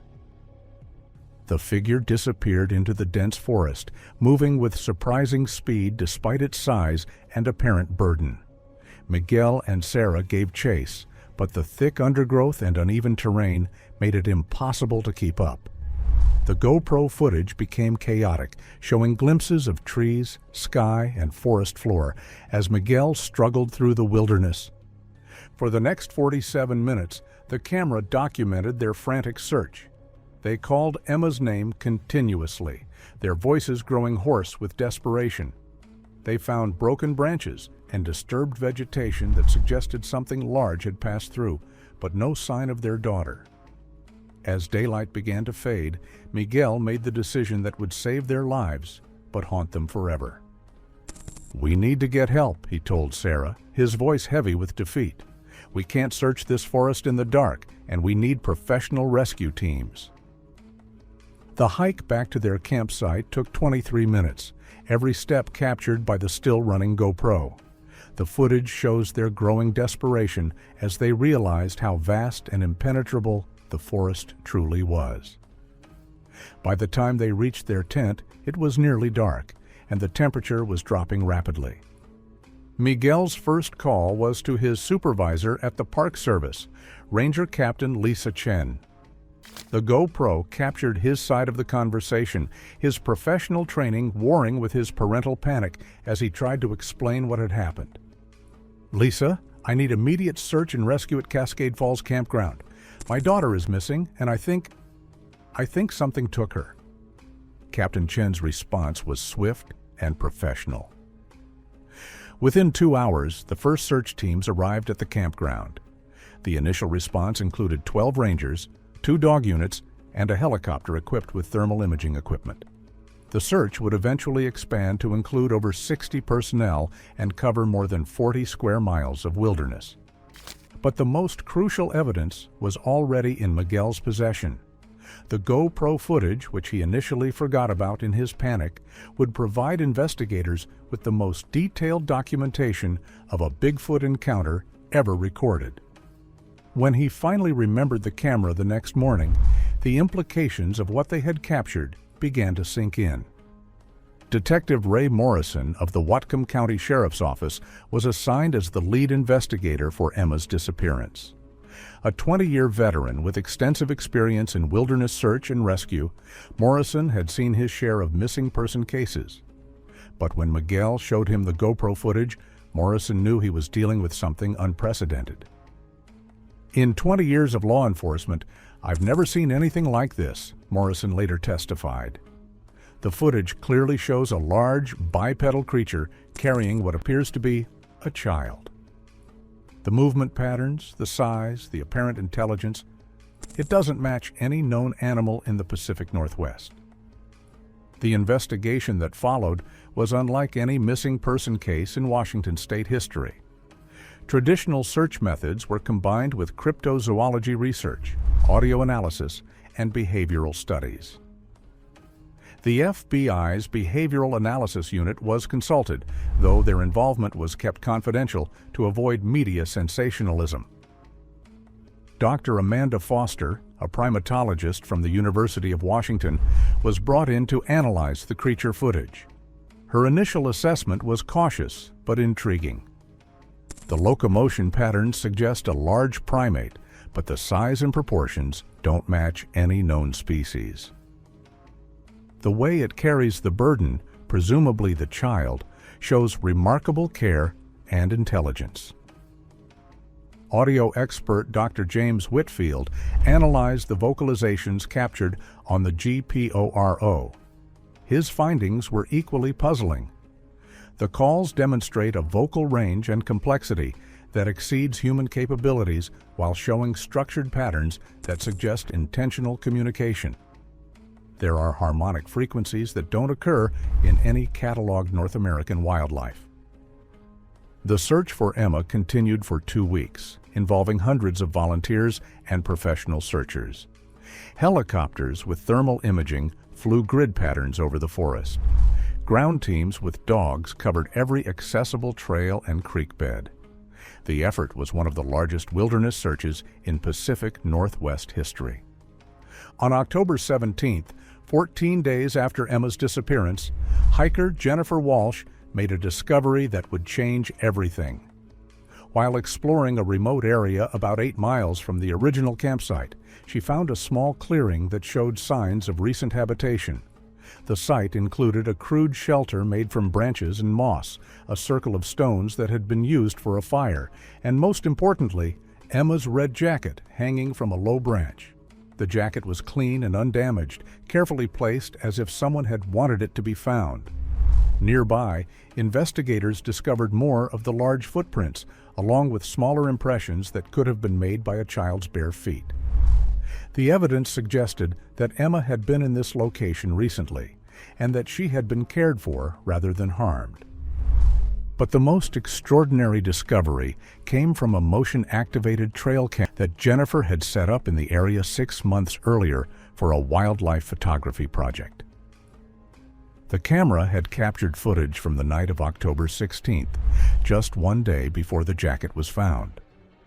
The trail camera footage showed Emma Rodriguez, very much alive, sitting beside a small fire in the clearing. She appeared healthy and unharmed, though her clothes were dirty and her hair was tangled. Most remarkably, she was not alone. The massive figure from Miguel's GoPro footage was clearly visible, sitting across the fire from Emma in what appeared to be a protective posture. The creature's features were more visible in the trail camera footage than they had been in the original GoPro recording. It was clearly humanoid but covered in dark, coarse hair. Its face showed intelligence and what could only be described as gentleness as it watched Emma.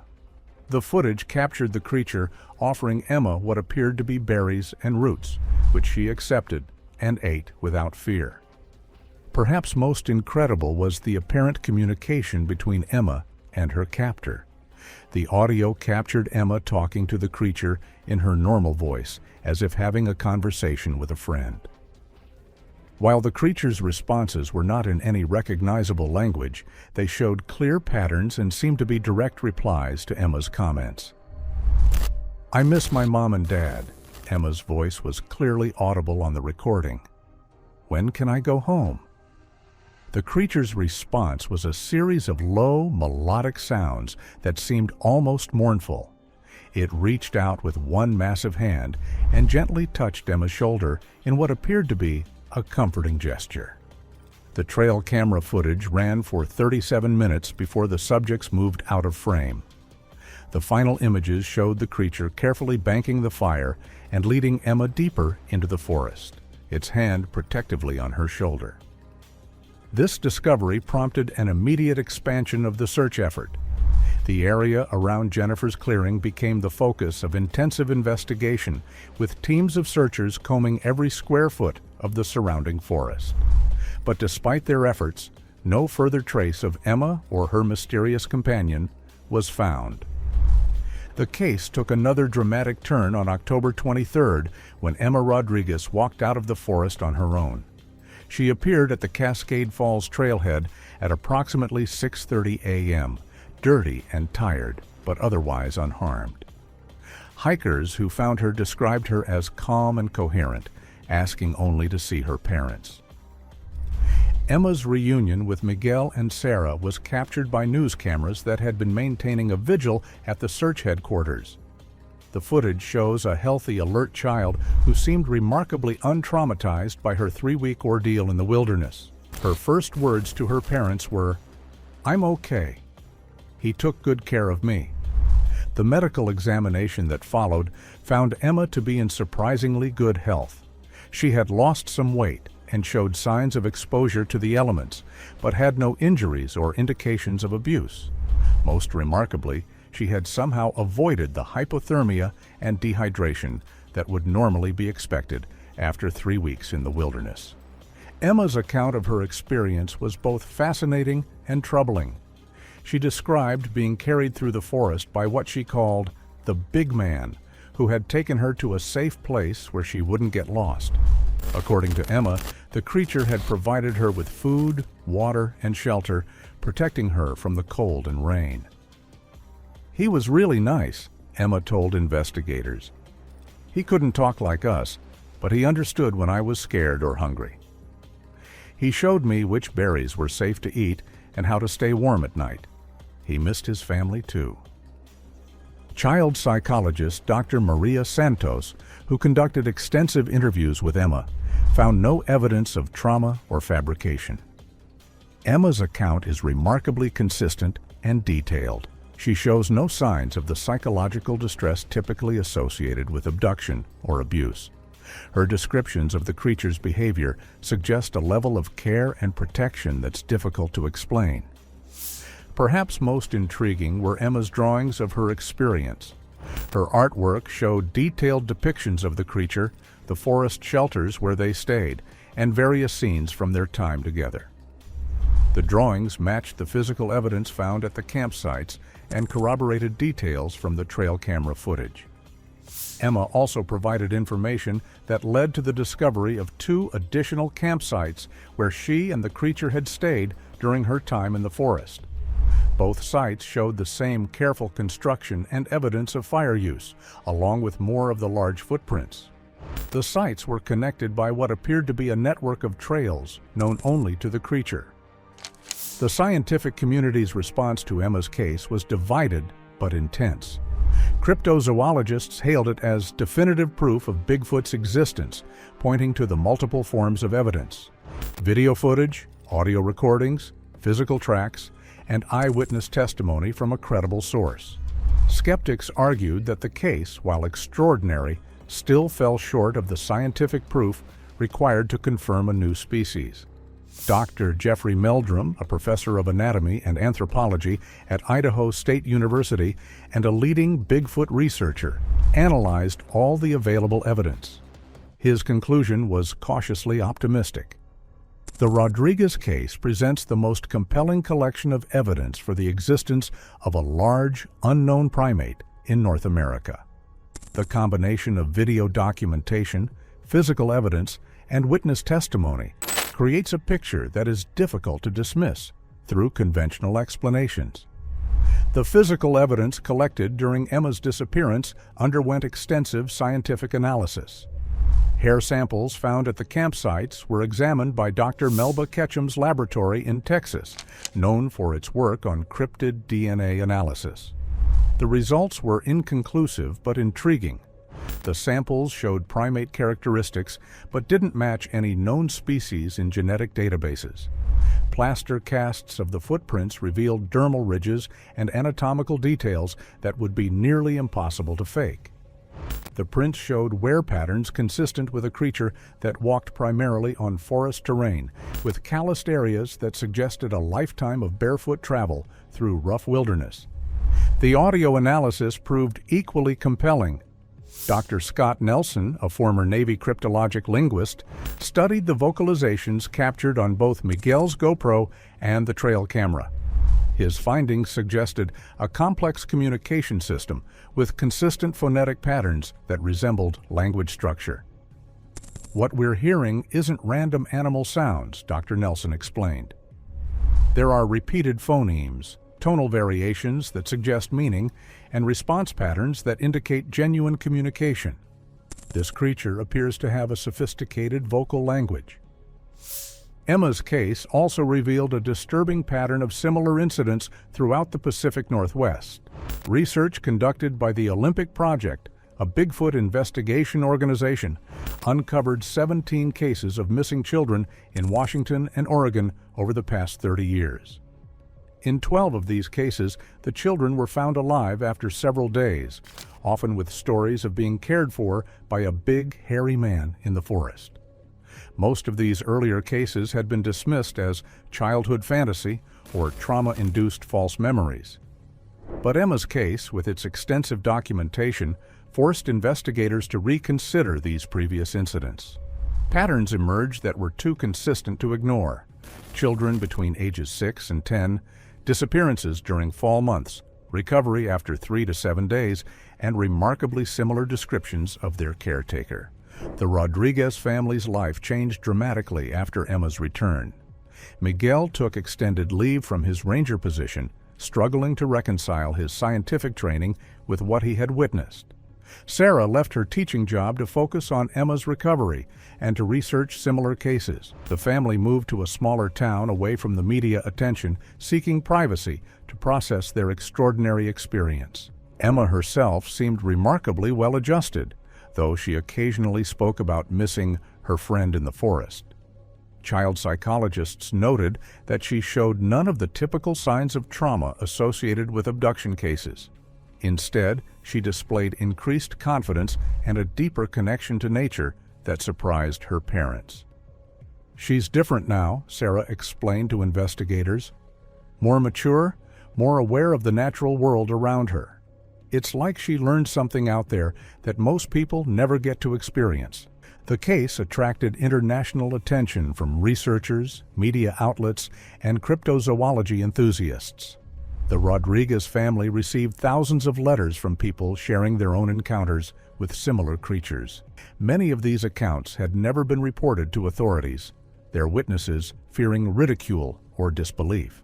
Dr. Grover Krantz's research archives at Washington State University became a focal point for analyzing these reports. Patterns emerged showing a concentration of sightings in the same general area where Emma disappeared, suggesting a stable population of these creatures in the remote wilderness of the North Cascades. The Native American perspective added crucial context to Emma's case. Elder Joseph Moses of the Lummi Nation explained that his people had always known about the Stick Indians, forest beings who occasionally interacted with humans, particularly children. According to tribal tradition, these encounters were not to be feared, but respected as connections to the ancient wisdom of the forest. "The old stories tell us that sometimes the forest people take care of lost children," Moses shared. "They return them when it's safe, when they've learned what they needed to learn." Your daughter was chosen for something special. The investigation officially concluded 6 months after Emma's return, with the case classified as resolved but unexplained. Detective Morrison's final report acknowledged that while Emma had been safely returned, the circumstances of her disappearance and care remained beyond conventional explanation. The physical evidence was preserved in a special collection at the University of Washington, available for future research. The GoPro footage and trail camera recordings were digitally archived and made available to qualified researchers worldwide. Emma's case sparked changes in how missing person investigations are conducted in wilderness areas. Search protocols now include consultation with cryptozoology researchers and Native American tribal authorities. Trail cameras are deployed more extensively, and unusual evidence is preserved rather than dismissed. 5 years later, Emma Rodriguez is now 13 years old and thriving in her new community. She has become an advocate for wilderness conservation and frequently speaks about the importance of respecting unknown species that may share our forests. Her experience has inspired a new generation of researchers dedicated to understanding the mysteries that still exist in our world. The Rodriguez family established the Emma Rodriguez Foundation for Wilderness Research, which funds scientific investigation of unexplained phenomena in natural settings.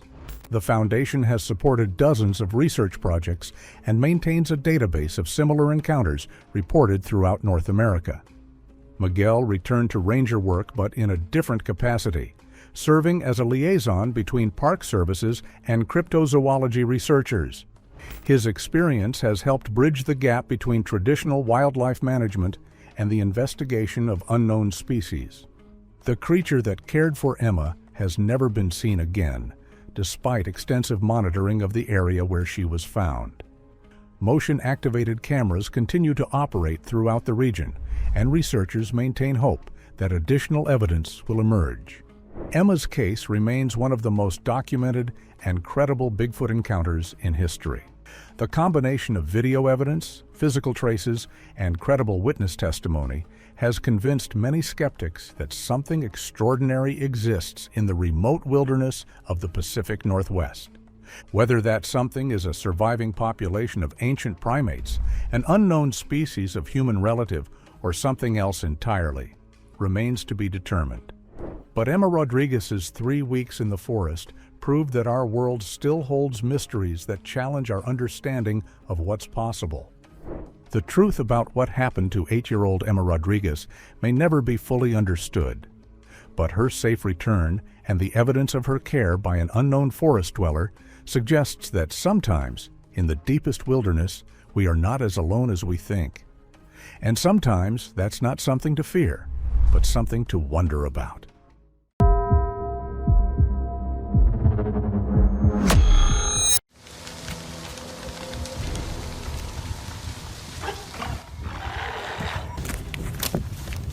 On October 22, 2023, 43-year-old David Kellerman, a former military intelligence officer turned private investigator, stumbled upon what would become the most controversial piece of evidence in cryptozoology history.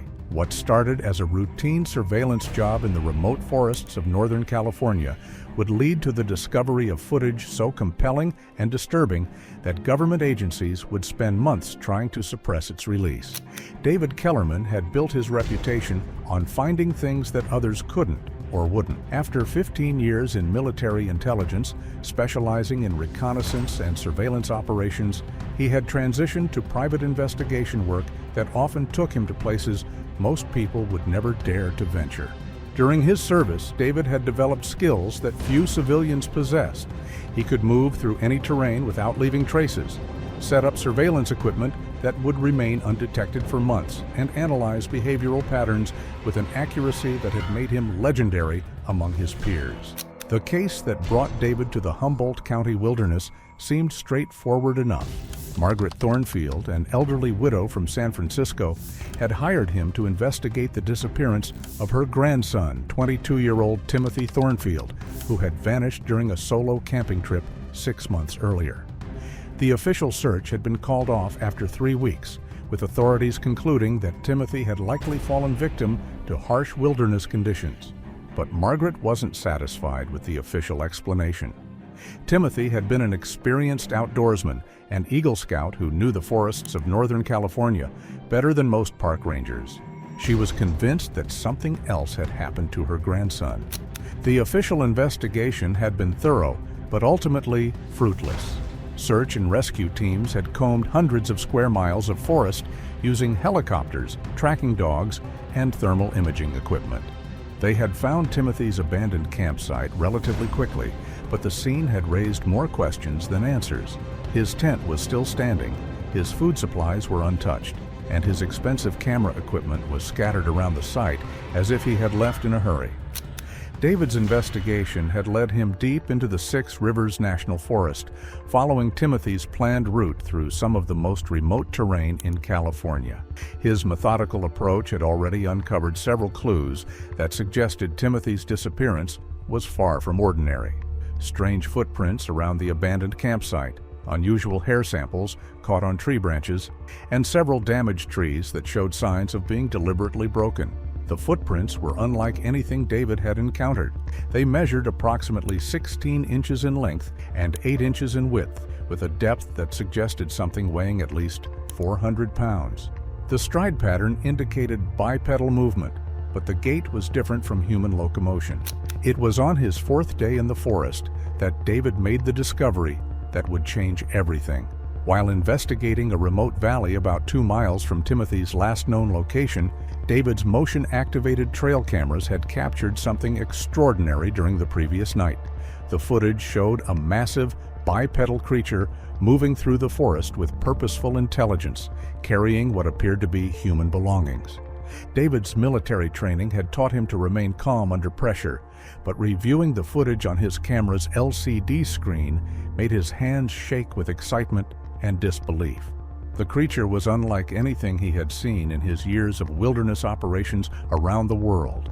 Standing at least 8 feet tall and covered in dark, coarse hair, it moved with a fluid grace that seemed impossible for something so large. The creature's movement patterns were particularly fascinating to David's trained eye. It demonstrated an understanding of forest navigation that surpassed even the most experienced human woodsman. The being moved along natural corridors through the dense vegetation, avoiding areas where its passage would leave obvious signs, and seemed to understand how to use terrain features to remain concealed from potential observers. More disturbing was what the creature was carrying. David could clearly make out a backpack, camping gear, and what looked like camera equipment, items that matched the description of Timothy Thornfield's missing belongings. The implications were staggering. Not only had David potentially captured the first clear footage of a Bigfoot, but the creature appeared to be connected to Timothy's disappearance. David's investigation took on new urgency as he realized he might be dealing with something far more significant than a simple missing person case. He began setting up additional cameras throughout the valley, creating a surveillance network that would monitor the creature's movements and hopefully lead him to answers about Timothy's fate. The surveillance network David established was based on techniques he had learned during counterinsurgency operations in Afghanistan. He positioned cameras at natural choke points where any large creature would be forced to pass, used camouflaged solar panels to ensure continuous power, and established overlapping fields of view that would make it impossible for anything to move through the area undetected. The breakthrough came on his 6th night in the forest. David's cameras captured not just one creature, but an entire family group, adults and what appeared to be juveniles, moving through the valley in a coordinated pattern. The footage revealed behavior that was unmistakably intelligent. The creatures communicated through complex vocalizations, used tools to manipulate their environment, and demonstrated problem-solving abilities that challenged everything science thought it knew about unknown primates. The family group consisted of what appeared to be 2 adult males, 3 adult females, and 4 juveniles of varying ages. Their social interactions were remarkably sophisticated, with clear hierarchies and role assignments. The larger male seemed to serve as a scout, moving ahead of the group to assess potential threats or obstacles. The females appeared to be responsible for the care and education of the juveniles, while the second male brought up the rear, ensuring the group's security. Most remarkably, the cameras captured the creatures interacting with human artifacts in ways that suggested they understood their purpose and origin. They examined Timothy's camping equipment with obvious curiosity, handled his camera gear with surprising gentleness, and even appeared to be attempting to operate some of the electronic devices. David realized he was documenting something unprecedented. Not just evidence of Bigfoot's existence, but proof that these creatures possessed intelligence and curiosity about human technology. The footage showed them living in sophisticated shelters constructed from natural materials, using primitive tools and maintaining what appeared to be a complex social structure. The shelters were particularly impressive, demonstrating engineering principles that rivaled human construction techniques. The creatures had woven branches and vegetation into waterproof structures that provided protection from the elements while remaining virtually invisible to casual observation. The interiors were organized with designated areas for sleeping, food storage, and what appeared to be tool-making activities. But the most shocking discovery came when David's cameras captured footage of Timothy Thornfield himself, alive, apparently unharmed, and living among the creatures. The young man appeared to have been adopted into their group, participating in their daily activities and showing no signs of distress or captivity. The footage suggested that rather than being a victim, Timothy had become an observer and perhaps even a student of these remarkable beings. The implications of this discovery were staggering. Timothy appeared to have been living with the creatures for months, learning their behaviors and possibly even their communication methods. In several clips, David observed Timothy participating in what appeared to be teaching sessions where the adult creatures demonstrated various survival techniques and forest navigation skills. The young man seemed to have adapted remarkably well to his new environment, showing none of the psychological trauma typically associated with prolonged captivity or isolation. Timothy's integration into the group was so complete that he had begun to adopt some of their behavioral patterns. He moved through the forest with the same silent grace as his adoptive family, communicated through a combination of gestures and vocalizations that the creatures seemed to understand, and participated in their daily routines of foraging, shelter maintenance, and group activities. David's analysis of the footage revealed even more disturbing details. The creatures appeared to have a sophisticated understanding of human technology and behavior. They had carefully preserved Timothy's electronic equipment, keeping it dry and protected in what appeared to be a specially constructed shelter. More remarkably, they seemed to understand the purpose of the cameras and recording devices, occasionally positioning them to capture specific activities or interactions. The social dynamics within the creature group were complex and fascinating. David observed clear hierarchies with older individuals teaching younger ones and specific roles assigned to different members of the community. They demonstrated advanced problem-solving abilities, working together to construct elaborate shelters, create tools from natural materials, and even develop what appeared to be a primitive form of agriculture, cultivating certain plants and fungi in designated areas of their territory. The creatures' tool use was particularly sophisticated. They fashioned implements from stone, wood, and bone that served specific purposes: digging tools for extracting roots and tubers, cutting implements for processing plant materials, and even what appeared to be primitive weapons for hunting small game. The tools showed evidence of careful craftsmanship and were maintained and improved over time. David's military instincts told him that this discovery was too significant to handle alone. The footage he had captured would revolutionize our understanding of human evolution, primate intelligence, and the hidden ecosystems that still existed in North America's most remote wilderness areas. But he also understood that such evidence would attract attention from government agencies that might not have the public's best interests at heart. His concerns proved justified when David returned to civilization and attempted to contact Timothy's grandmother with news of his discovery. Within hours of uploading the footage to a secure server, David found himself under surveillance by unmarked vehicles and receiving visits from individuals who claimed to represent various federal agencies but carried credentials that didn't quite check out. The first visit came at 6:30 a.m., just 2 days after David had returned from the forest. 3 individuals in dark suits appeared at his office, claiming to represent a joint task force investigating unusual wildlife activity in national forests. Their leader, who identified himself only as Agent Morrison, was polite but firm in his questioning about David's activities in the Six Rivers National Forest. The visitors were professional and polite, but their message was clear. David had stumbled upon something that was considered a matter of national security. They explained that the existence of these creatures had been known to certain government agencies for decades, and that a careful protocol had been established to manage any interactions or discoveries. David's footage, they claimed, could disrupt delicate research programs and potentially endanger both the creatures and any humans who might encounter them. Agent Morrison revealed that the government had been aware of these creature populations since the 1960s. When military personnel conducting training exercises in remote wilderness areas began reporting encounters with unknown bipedal primates.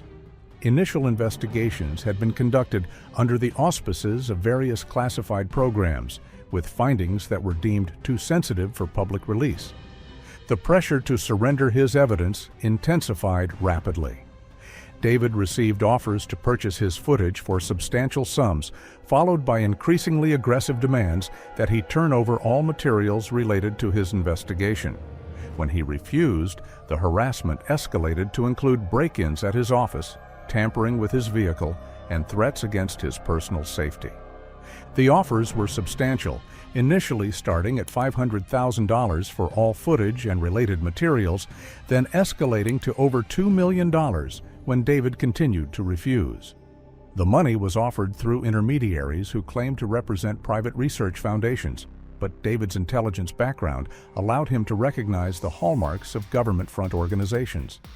David realized he was caught in a situation that went far beyond a simple missing person case. The government's reaction to his discovery suggested that authorities were already aware of these creatures' existence and were actively working to suppress any evidence that might reach the public. The implications were staggering. If Bigfoot was real and the government knew about it, how many other secrets were being kept from the American people? The harassment campaign against David was sophisticated and relentless. His phone calls were monitored, his internet activity was tracked, and his financial accounts were subjected to mysterious audits and freezes. Former military colleagues who had maintained contact with him suddenly became unavailable, and his professional network began to distance themselves from his work. The message was clear: cooperate with the suppression effort or face complete professional and personal destruction. David's bank accounts were frozen under the pretense of a tax investigation. His professional licenses were challenged by regulatory agencies, citing anonymous complaints. And his landlord received visits from individuals claiming to be conducting background checks for security clearances. The psychological pressure was intense and unrelenting, designed to isolate him from support systems and make resistance seem futile. But David's military training had prepared him for psychological warfare, and he refused to be intimidated. Instead, he began documenting the harassment he was experiencing, creating a parallel record of government suppression that was almost as compelling as his original Bigfoot footage. The pattern of intimidation and cover-up suggested that these creatures represented something far more significant than just an unknown species. They were evidence of a hidden world that powerful interests were determined to keep secret. Using skills learned during his military career, David began taking precautions to protect both himself and his evidence. He created multiple copies of his footage, stored them in secure locations, and established protocols for their release if anything happened to him. He also reached out to trusted contacts in the scientific community, sharing his findings with researchers who had the expertise to understand their significance. David's security protocols were based on techniques used to protect classified intelligence in hostile environments. He established dead drops in multiple locations, created encrypted digital copies stored on secure servers in different countries, and developed a network of trusted individuals who would release the information if he disappeared or was incapacitated. Dr. Elena Rodriguez, a primatologist at UC Berkeley who had been quietly studying Bigfoot reports for over a decade, was among the first scientists to review David's footage. Her analysis confirmed what David had suspected. The creatures displayed behavioral patterns and physical characteristics that were consistent with a highly intelligent primate species that had somehow remained hidden from mainstream science. Dr. Rodriguez had been conducting her research in secret, knowing that open investigation of Bigfoot phenomena would destroy her academic career. She had accumulated a database of over 3,000 reported encounters, analyzed hundreds of footprint casts, and even collected hair and tissue samples that defied classification. David's footage provided the visual confirmation she had been seeking for years. The genetic analysis of hair samples that David had collected provided even more compelling evidence. The DNA showed characteristics that were clearly primate, but didn't match any known species in scientific databases. Most intriguingly, the genetic markers suggested a lineage that had diverged from human ancestors much more recently than previously thought possible. The DNA analysis revealed a genetic profile that was approximately 96% similar to modern humans, closer than chimpanzees or any other known primate species. The remaining 4% showed unique characteristics that suggested adaptation to specific environmental conditions and possibly enhanced physical capabilities. The genetic evidence supported the theory that these creatures represented a surviving branch of the human family tree. Dr. Rodriguez's preliminary findings indicated that these creatures might represent a surviving population of an archaic hominid species, possibly related to Homo erectus or an unknown branch of the human family tree. The implications for our understanding of human evolution were profound. If these beings had survived in North America for thousands of years, it would completely rewrite the story of human migration and development. The scientific analysis also revealed disturbing evidence of government knowledge and involvement. Several of the hair samples contained traces of synthetic compounds that suggested the creatures had been exposed to human-made chemicals, possibly through deliberate feeding or medical treatment. This evidence supported David's growing suspicion that government agencies had been studying and possibly managing these populations for decades. Chemical analysis revealed the presence of compounds used in veterinary tranquilizers, suggesting that the creatures had been captured and studied at some point. There were also traces of synthetic vitamins and minerals that indicated supplemental feeding programs. The evidence painted a picture of long-term government monitoring and management of these populations. As word of David's discovery began to spread through underground networks of researchers and cryptozoology enthusiasts, the pressure from government agencies intensified. David found himself the target of a sophisticated disinformation campaign designed to discredit his findings and destroy his reputation. False stories about his military service appeared online. His professional licenses were challenged by regulatory agencies, and former clients were contacted and pressured to file complaints against him. The disinformation campaign was remarkably thorough and well coordinated. Fake social media accounts began spreading rumors about David's mental health and professional competence. Doctored documents appeared online, suggesting he had been discharged from the military under questionable circumstances. Even his family members were contacted by individuals claiming to be journalists or researchers, asking leading questions designed to elicit statements that could be used to undermine his credibility. Professional trolls flooded online forums with posts questioning David's military record, his investigative methods, and his mental stability. Fake reviews appeared on professional rating sites, describing fictional negative experiences with his services. The campaign was so sophisticated that it clearly required significant resources and coordination, further confirming David's suspicions about government involvement. The situation reached a crisis point when David received credible intelligence that a raid on his secure storage facilities was being planned. Realizing that his evidence was in immediate danger, he made the decision to release everything to the public through multiple channels simultaneously. The footage was uploaded to dozens of video platforms, sent to news organizations around the world, and distributed through encrypted networks that would make it impossible to suppress completely. David's release strategy was carefully planned and executed with military precision. He coordinated the simultaneous release across multiple time zones, ensuring that the footage would be available on dozens of platforms before authorities could react. He also included detailed documentation of the harassment campaign against him, creating a narrative that explained why the evidence was being suppressed. The public release of David's footage created an immediate sensation. Within hours, the videos had been viewed millions of times and were being analyzed by experts around the world. The quality and consistency of the evidence made it impossible to dismiss as a hoax, and the documentation of government suppression efforts added credibility to claims that authorities had been hiding the truth about Bigfoot for decades. The initial response was overwhelming. Major news networks picked up the story within hours, and social media platforms were flooded with discussions, analyses, and debates about the footage. The hashtag Bigfoot Revealed began trending worldwide, and the videos were shared millions of times across all platforms.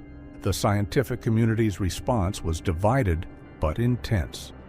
Mainstream researchers who had previously dismissed Bigfoot as pseudoscience were forced to confront evidence that met rigorous standards of documentation and analysis. The footage showed anatomical details, behavioral patterns, and environmental interactions that would be nearly impossible to fabricate convincingly. Leading primatologists from around the world began requesting access to the raw footage for analysis. Dr. Jane Goodall, the renowned chimpanzee researcher, issued a statement calling for serious scientific investigation of the evidence. The International Union for Conservation of Nature announced the formation of a special committee to evaluate the footage and its implications for primate taxonomy. Most compelling was the documentation of Timothy Thornfield's apparent integration into the creature's social group. Anthropologists noted that his behavior in the footage suggested he had learned to communicate with the beings and had been accepted as a member of their community. The implications for our understanding of interspecies communication and intelligence were profound. The international response to David's revelations was swift and varied. European scientists, less constrained by American government pressure, began organizing expeditions to search for similar creatures in their own wilderness areas. Indigenous communities around the world came forward with their own stories and evidence of encounters with similar beings, suggesting that these creatures might represent a global phenomenon rather than a uniquely North American mystery. The Smithsonian Institution announced plans for a comprehensive analysis of the footage, while the National Geographic Society committed funding for follow-up expeditions to the area where David had made his discoveries. International research teams from Japan, Germany, and the United Kingdom requested permission to conduct their own investigations in American wilderness areas. The government's response to the footage's release was swift and predictable. Official statements dismissed the evidence as elaborate hoaxes, while behind the scenes, agencies worked to discredit David and suppress further investigation. The area where he had made his discoveries was suddenly declared off-limits due to environmental concerns, and researchers who attempted to verify his findings were turned away by armed guards. The Forest Service issued emergency closure orders for large sections of the Six Rivers National Forest, citing concerns about endangered species habitat and fire danger. Military personnel were deployed to enforce the closures, and aircraft were prohibited from flying over the restricted areas. The response was so disproportionate that it only served to validate David's claims about government cover-up efforts. But the damage to the cover-up had already been done. David's footage had provided the world with undeniable evidence that intelligent bipedal creatures were living in North America's wilderness areas, and that government agencies had been aware of their existence for years. The revelation sparked a global conversation about what other secrets might be hidden from public view, and whether citizens had the right to know about discoveries that could fundamentally change our understanding of life on Earth. Timothy Thornfield's fate remained a mystery, as attempts to return to the area where he had been filmed were blocked by federal authorities. His grandmother, Margaret, filed lawsuits demanding access to her grandson and answers about his condition, but legal proceedings were stalled by claims of national security and public safety concerns. The The legal battle that followed revealed the extent of government knowledge about these creatures. Court documents, heavily redacted but still revealing, showed that multiple agencies had been aware of Bigfoot populations for decades. Research programs, funded through black budgets and classified operations, had been studying the creature's behavior, intelligence, and potential impact on human society. Margaret Thornfield's legal team, led by prominent civil rights attorney Sarah Chen, filed Freedom of Information Act requests that uncovered decades of classified documents related to anomalous primate encounters in national forests. The documents revealed a systematic program of evidence suppression and witness intimidation that had been ongoing since the 1960s. The classified documents revealed the existence of a joint military-civilian research program codenamed Project Wildman that had been studying these creatures for over 50 years. The program had documented hundreds of encounters, collected extensive biological samples, and even attempted limited communication with the beings. The research had been classified at the highest levels due to concerns about public panic and the potential impact on religious and scientific worldviews. David's life was forever changed by his discovery and the events that followed. He became a reluctant celebrity in the cryptozoology community while remaining a target of government harassment and surveillance. His private investigation business was destroyed by the controversy, but he found new purpose as an advocate for government transparency and the public's right to know about scientific discoveries. The harassment continued even after the footage's release, with David facing ongoing legal challenges, financial difficulties, and personal threats. However, he also received support from unexpected quarters, including former government officials who came forward to confirm the existence of classified programs studying these creatures. The footage that David captured in the forests of Northern California remains some of the most compelling evidence for Bigfoot's existence ever recorded. More importantly, it has opened a window into a hidden world that exists parallel to our own, challenging our assumptions about intelligence, consciousness, and humanity's place in the natural order. The creatures that David documented continue to live in the remote wilderness areas of the Pacific Northwest, protected now not just by their own intelligence and stealth, but by government agencies that seem determined to keep their existence secret. The reasons for this secrecy remain unclear, but the implications are profound. If such remarkable beings can remain hidden in our modern world, what other wonders and mysteries await discovery in the wild places that still exist beyond the reach of civilization? Thanks for watching. Want to watch more? Click on your screen now.